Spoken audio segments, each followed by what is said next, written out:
This piece of metal is $4.35 right now on AliExpress, and we are going to trust it to bend our $800 Intel i9 12900KS. This is the highly requested for review Thermalright LGA 1700 contact frame, or as Thermalright calls it, it is the CPU bending correction frame protector fixing buckle. Good enough. We're going to trust it on our 12900KS. So this competes directly with the $35 Thermal Grizzly contact frame, which we looked at recently in a review. And given the price difference, we're expecting at least something to be different. But for $4.50, almost, the Thermalright frame is in fierce competition with what Thermal Grizzly started. Before that, this video is brought to you by Squarespace. We use Squarespace for our own GN store and juggle complex, multi-piece orders all the time with it. Squarespace makes it fast for us to roll out new products with detailed pages full of galleries, videos, and descriptors.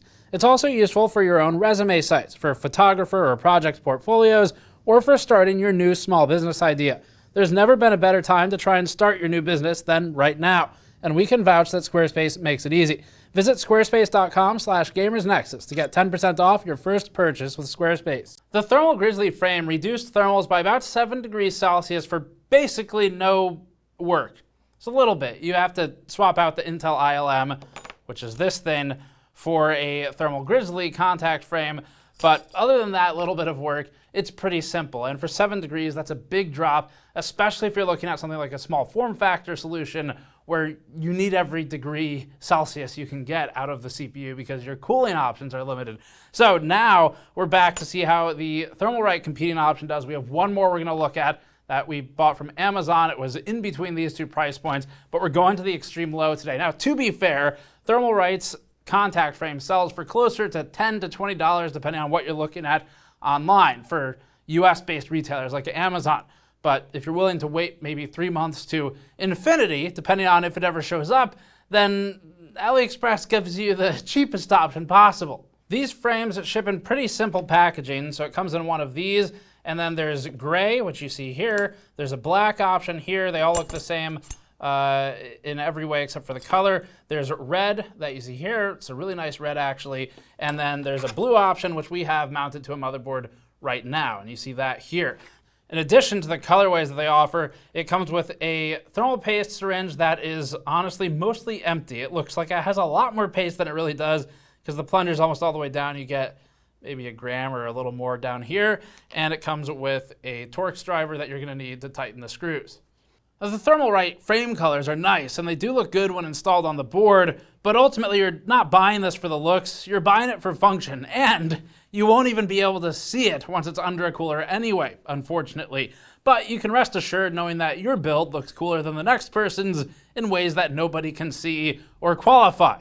So they'll just have to take your word for it. The big topic between these two competitors is obviously price, because the Thermal Grizzly option here is again at $35, even if you look at a more generous price point of $20 on the Thermalright one, $15 savings is pretty significant difference, like 50% when you're talking at the price point that these are at. So there has to be a difference. And the one that at least Thermal Grizzly would market the most heavily would be quality.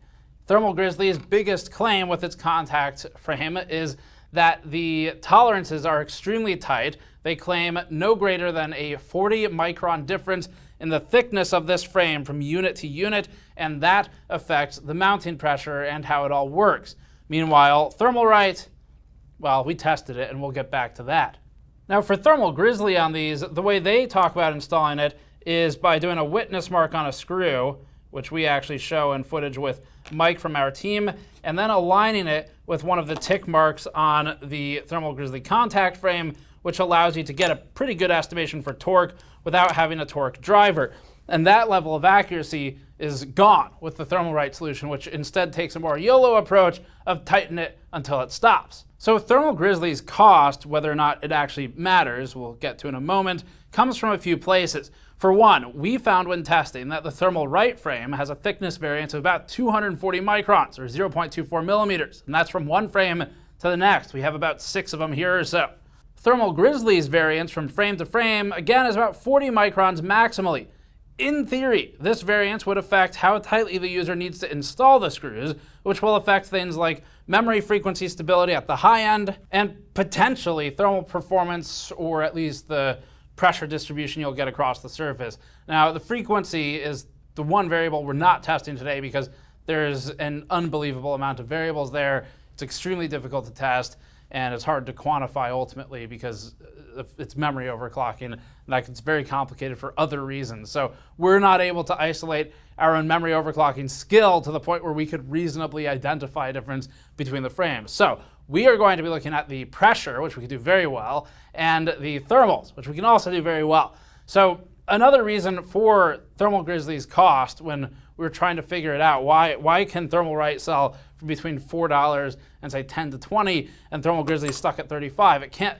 That's too much to just only be margin. And so when we were researching it, we learned from Thermal Grizzly that the company is manufacturing its contact frame in Berlin, Germany, and it also noted to us that none of its manufacturing for the contact frame is outsourced at all. It's all done in-house. All the design and the engineering was done in-house, and that's all there is to it. Maybe the box is made by someone else. So that's where the cost is. The cost is coming from where it's made, where it's a much higher labor wage. Speaking with Der Bauer from Thermal Grizzly, he noted to us that his goal is to do more manufacturing in Germany to create good paying jobs for the staff that works for Thermal Grizzly. Now, that cost, of course, to make it in Germany is going to be reflected in the price to consumers. So there's your two choices. One's significantly cheaper, and one has definitely tighter tolerances in our own testing. That may or may not matter, depending on well, it will matter a little bit. It's just with Thermalright, you can adjust for it. It's just, you have to spend a little bit more time tweaking the screws if it doesn't work exactly as you hope when you install it the first time. But if you take every step that Mike from our team gives you, you'll be fine. The differences in manufacturing quality do shine through a little bit. We've noticed, for example, that there are some rougher edges on some of the Thermalright frames where you can feel some metal burrs along the edge of the aluminum. This doesn't affect the functionality, it will not affect the thermals, and it won't affect the pressure. So you could make the argument that it just doesn't matter. And if you're paying extra money for Thermal Grizzly, although those faults won't exist, at least on ours, it also isn't something that'll affect the performance. Now, the backstory behind why these frames exist is something that we explained pretty well in our first review that we'll link below. We're not going to go over it all again today, but we made some animations showing how this, the Intel ILM, or the independent loading mechanism, works, and how it applies pressure, and where it has weaknesses that both of these contact frames are able to competently solve, whether it's from the much cheaper or the more expensive brand. First up in our testing is pressure testing. We use a chemically reactive paper with a National Institute of Science and Technology traceable scanner, which was made affordable by our Patreon backers at patreon.com/gamersnexus, and by our store purchasers buying things like this limited edition cyber skeleton shirt that's made with water cooling tubes for the rib cage. It's got a pump cap with gold around it for the heart. By the way, we've learned on the team that hearts are further in than we thought, and we reflected that in the accuracy of this design. You can grab this on store.gamersnexus.net. It helps us fund things like buying test equipment like our NIST traceable pressure scanner. So we used this for the test, and we tested this against 5 total CPUs. We're only going to show 3 of them today because they all show the same data points. We did 5 CPUs with at least 2 test passes per CPU. Sometimes we went with 3 just because we saw something we didn't like, and then we did that with multiple contact frames. Now, critically, this is done with a single cooler that we know has a very good pressure distribution. It's the Arctic Liquid Freezer 2, and we're using the 420 version of it. The reason you just want to use one cooler is, one, to control how much testing is being completed. The first contact frame we did for the Thermal Grizzly one, just for Mike's time, not counting mine on test lead and engineering the test cases, Andrew's on editing and filming, or any of the QC time we put in, only for Mike's testing time, 40 hours. So that's why we do one cooler. And then additionally, the goal is to isolate the variable as the contact solution, whether that's an ILM or a contact frame, and not test coolers. Although we do swap the CPUs so that we make sure we're at least gauging for that. Starting with the 12700 pressure test, we'll go left to right as a refresher. The Intel ILM had gaps centrally and at the bottom of the IHS, shown in both test passes. This isn't the worst pressure distribution from cooler to cold plate, but we're still missing about a third of the IHS. The Thermal Grizzly frame covered almost everything, including more of the center. It still had reduced pressure here, but to some extent, that's expected.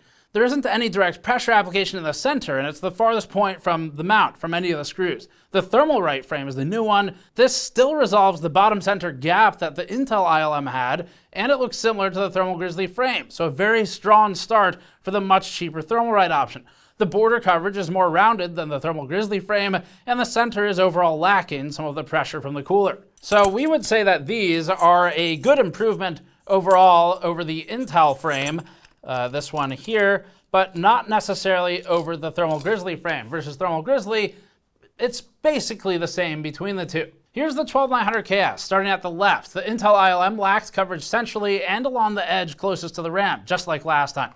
The bottom half of the pressure map is completely lacking as well. This was resolved with Thermal Grizzly, which was able to get coverage centrally and along the bottom, though lost some pressure between the IHS and the cooler along the top edge.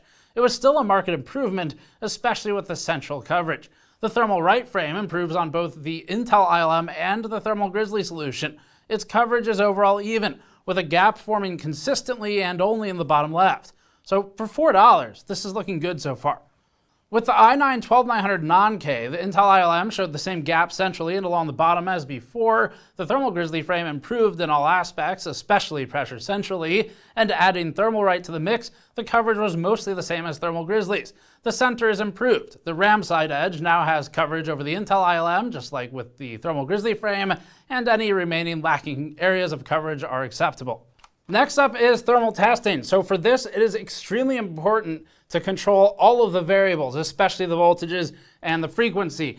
A motherboard has more than just CPU vCore. It has things like VCCSA, VCCIO. If it's AMD, then you have VSOC, and all of these voltages, VDIM as well, need to be controlled and set at a fixed level and not automatically fluctuating. The board will auto-fluctuate voltages depending on how the BIOS is built and depending on what the CPU wants at any given time. So we fix these for our testing because without doing so, the thermal data is pointless. We also control things like the fan and the pump speed, and we control the local testing environment to be basically exactly 21 degrees Celsius plus or minus 1 degree, and then we do a delta T over ambient for the temperature that we present. All of these controls are extremely important to getting good test data, and we use a 12900KS that we've manually tuned for all of this testing. Here's the chart. The blue bar shows the original Intel stock ILM. Red shows Thermal Grizzly, and orange shows Thermalright. Our tolerance is about plus or minus 1 degree Celsius. The left labels show data for the average all-core CPU temperature under load, the average maximum temperature per interval, and that's over hundreds of rows, as always, and the core-to-core delta, or the hottest core to the coolest core. The Thermal Grizzly and Thermalright frames both improve significantly over Intel stock ILM, dropping by about 7 to 8 degrees Celsius on average, or about 10 degrees on the averaged maximum core temperature for the Thermalright frame. The core-to-core delta is mostly the same and largely within error, although there's technically data to support some improvement with the two contact frames. These frames clearly work, and there's data to support that they work, but what there isn't is data to clearly support that one is meaningfully different than the other outside of the Intel ILM changes or comparisons. And we did 5 test passes minimally with multiple remounts in there. So we have at least 2 passes for the first mount, and then we do another mount, and this allows us to make sure that we're eliminating or normalizing for human error or averaging over as much as possible in the installation process, especially with Thermalright, where it's not as mechanically dictated as Thermal Grizzly's mounting solution. So we're not seeing a big difference, and we can't really make a claim as to one being thermally superior to the other, at least between the ones that we've tested. But Thermalright does have more variance frame to frame, so it's possible that you have to change how much you torque the screw to get the maximum result, depending on if yours is one that's a little bit thicker, a little bit thinner within the tolerances. Ultimately, the natural variation between the Thermal Grizzly frame and the Thermalright frame makes these two look identical in thermal testing and in pressure testing. So with that, I'm going to throw it over to Mike, who's going to walk you through the installation process, because these things, there's a reason they don't come stock on Intel boards, And it's because it's very easy to screw it up during the installation and introduce instability even when you're running default settings and not overclocking. So Mike can take it away. Thanks, Steve. We're going to be going over the installation, and then we're going to talk a little bit about some of the differences between this contact frame and the Thermal Grizzly frame that we reviewed previously, and sort of what my end user experience was when I was testing this frame. So if you haven't already seen the Thermal Grizzly review, you should go back and watch it. This installation segment is going to be a little bit more brief and not going to have quite as much detail as the Thermal Grizzly review did, so be sure to check that out. So I'm going to go ahead and place our frame down. And now the frame is marked with the same indications that the CPU has for the right corner, the little triangle that they put in the corners. But again, the holes are offset, so you can't orient the contact frame incorrectly. It just won't, the holes won't line up and you won't be able to install it. Now I'm going to place my 4 screws in their respective holes. And I'm going to start walking them backwards. And by backwards, I mean counterclockwise when looking down at the top of the screws. And what that's going to do is it's going to give me an audible click. And I'm continuing to move counterclockwise here so you guys can hear that click. But this is a way to prevent cross-threading. And we went over this in the Thermal Grizzly, but it's a very important technique to use, especially with these finer machine-threaded screws. And I'm going to give it about 90 degrees from when I hear that audible click. And I'm going to go catty corner or diagonally across the CPU here. And I'm going to do the same thing. So there's the click. It fell. The threads are falling into place. And I'm going to give it about 90 degrees there. I'm going to move across here. Do the same thing. 90 degrees. And our final screw. And 90 degrees. Now I'm going to go through all 4 corners and continue to slowly walk these in. And the reason I'm doing this in segments or in 90-degree increments is it's going to prevent the frame from becoming off-kilter or walking unevenly down towards the CPU, right? So I'm slowly lowering the CPU. Ideally, in a perfect world, we'd have 4 screws that we could turn simultaneously, so the frame would sink down on the CPU evenly. So now that we've got resistance on all 4 corners, we're going to start tightening down in smaller increments. And I'm going to do that to try to avoid over-tightening again and walking the frame unevenly down on the CPU and creating uneven contact with the pins.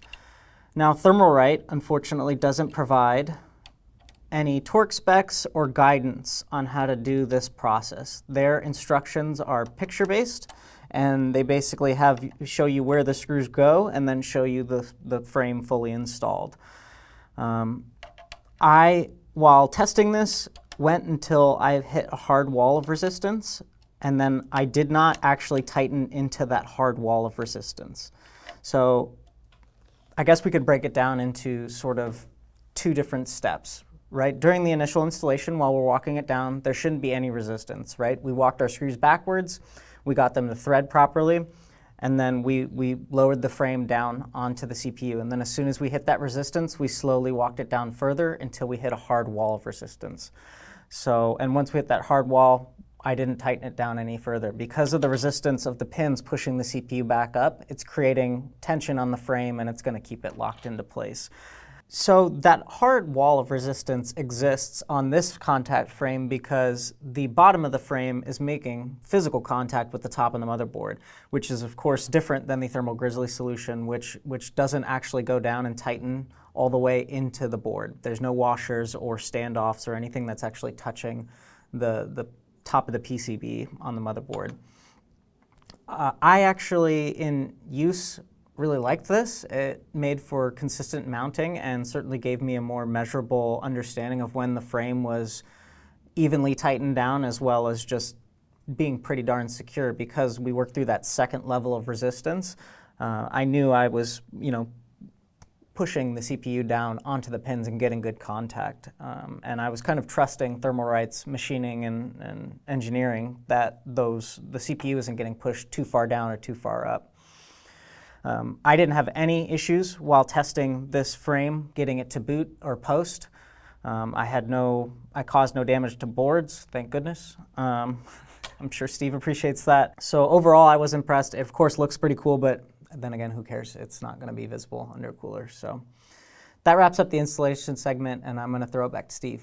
So that's it then. Here's what we can say. The Thermalright frame, purely from a performance perspective in our testing, performs about the same, if not identically, to the Thermal Grizzly frame. So they've done well there. They've matched a far more expensive competitor in the market, where again, your price range is at least $15 between them, and at most closer to $30 of difference, with the sort of asterisk that it may take quite a while to get to you. There are some machining issues where we can feel these harsher edges that catch on the skin on the Thermalright option, but all the ones that we felt on the frames we have are on the outside where it's not going to affect anything. It does mean that you can see it where some of the quality differences, but again, a lot of the quality or a lot of the differences in general might not be things that you notice. If you're doing extreme overclocking and you care about the memory frequency greatly, we would still suggest leaning towards the Thermal Grizzly frame instead, because it's been tuned specifically for that. And that's the one variable that is very difficult to test for, just because of you're introducing all of this overclocking difficulty. And it's something that we're not particularly adept at testing for with maximum memory frequency for an overclock. So Thermal Grizzly's tolerance should help you there, and the more specific guidance on how to mount it and torque it properly. Thermalright is easier in that regard. It's also potentially easier to screw up, just depending on your own skill level mechanically and how good you are working with normal hardware, like tools. So there's a few ways to look at the conclusion. Purely on price and things like color options, Thermalright's doing extremely well. The blue and the red ones look really sharp. We love how they look on the motherboards. Unfortunately, you're not gonna be able to see it once it's in your computer and you've got something over it. Now, maybe, well, no, even if you get something, an acrylic block or something, you're ultimately, unless it's all acrylic, at which point you'll really need the frame because it's not going to cool anything. At some point, there's copper involved. You're not going to be able to see it, unfortunately, even though it does look cool. So that's kind of an irrelevant point. But pricing-wise, very fierce competitor. We can recommend the Thermalright one. We would advise a little more caution when installing it, but you can deal with it, and you save a lot of money if it's something you're interested in. For extreme overclockers, we'd still say go Thermal Grizzly, just because of the tighter tolerances, and because it's been tested by an exoseer who's very respected, and it's just, that's too hard for us to test right now. Maybe something in the future for us, but that's one of our limitations with testing. And then for other aspects, they're mostly things like social angles, where if you care about where it's made and you would prefer something made, say, in Germany, well, then you're going to pay for it. And that's just how it works. Even things like the aluminum price, where Der Bauer and Thermal Grizzly are using a 77.5 aluminum and going to a cheaper aluminum, like, say, a 6061 or something, it'll save some money. And also the price in Germany, when we looked up the supplier pricing for metals, would put a frame like either one of these at a little over $2 in cost just for the aluminum before you even get to the machining, the manufacturing process, the shipping, the packaging, everything else. So it's really hard to compete with a frame that's $4.35 on AliExpress if you have $2 of cost just in the metal alone. And part of that gets into a greater discussion that we're not going to get into on this channel, but it gets into things like trade subsidies that are frankly way outside of our scope and we barely understand. So there's no point in even talking about them. But both of them perform very well. They are both improvements over the Intel ILM. You've got enough information to make your choice between them now. And thank you for the suggestions for those of you who wanted us to review the Thermalright one. We have one more coming, and it's going to be a Walmart option. We'll see how that does. Check back for it. Subscribe for more as always. You can go to store.gamersnexus.net or patreon.com/gamersnexus to help us out directly. And you should be buying one of our Cyber Skeleton shirts if you want it, because they're limited. We will not make them again after the first run, and it helps fund testing like this. Thank you for watching. We'll see you all next time.